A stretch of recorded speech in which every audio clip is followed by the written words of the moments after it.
அன்பர்களுக்கு வணக்கம்.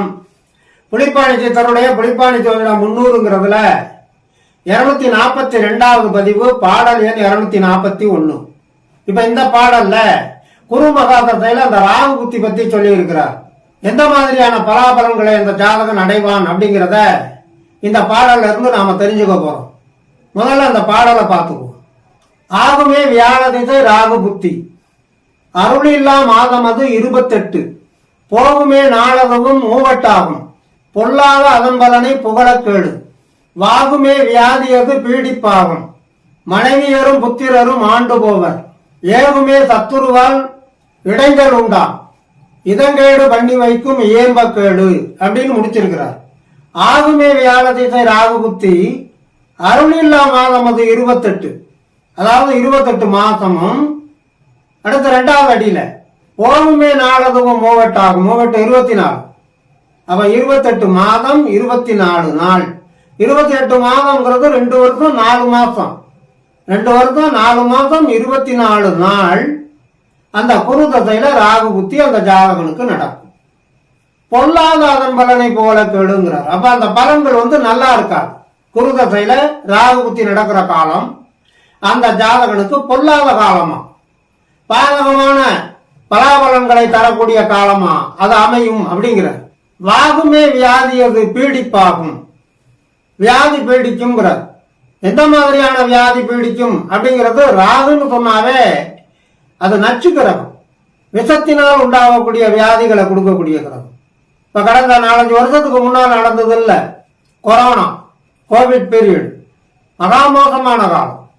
அப்ப அந்த மாதிரி காலங்கள்ல லட்சக்கணக்கானவர் உயிர் விட்டாங்க. இந்த மாதிரி இந்த ராகுவனுடைய பாதகமான அம்சம் ஜாதகத்துல இருந்துச்சுன்னு சொன்னா, அதுவும் குரு பார்வை இல்லாம, குருவோட சம்பந்தம் இல்லாம, குருவுக்கு கேந்திரமோ குருவுக்கு திரிகோணத்திலேயோ இந்த ராகு அமையாம, ஜாதகத்துல இந்த ராகு குருவுக்கு பாதகமான அம்சங்கள்ல 6, 8, 12 அந்த மாதிரி அம்சங்கள்ல அமைஞ்சு ஜாதகத்திலையும் கோளாறான இடங்கள்ல உட்கார்ந்து அந்த ஜாதகனுக்கு குரு தசையில ராகு புத்தி நடந்தால் அந்த கோவிட் காலத்துல ஏற்பட்டது மாதிரி எத்தனை பேர் உயிர் விட்டாங்க குடும்பத்தோட கூட. அந்த மாதிரி பாதிப்புகளை எல்லாம் அடையக்கூடிய சூழல்கள் இந்த குரு தசையில ராகு புத்தி கொடுக்கும் அப்படிங்கிறார். அதை எச்சரிக்கையா இருக்க வேண்டிய காலம். அதைத்தான் நாம புரிஞ்சுக்கணும். உடல் ஆரோக்கியத்தை பேணுறதுல கண்ணும் கருத்துமா இருக்கணுங்கிறார். கோவிட் காலத்துல எல்லாம் குடும்பத்தோட மரணித்தவர்கள் எல்லாம் இருக்காங்க.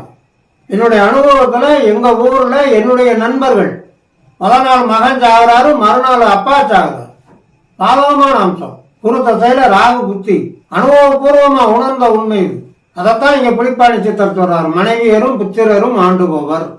ஒரு ஜாதகனுக்கு அந்த மாதிரி குரு தசையில ராகு புத்தி நடக்கிற காலத்துல அவனுடைய ஜாதகத்துல குருவுக்கும் ராகுவுக்கும் பாதகமான தான அமைப்புகள் இருந்தால் பாதகமான பலனையே தரும் அப்படிங்கிறத சுட்டி காட்டுறார்.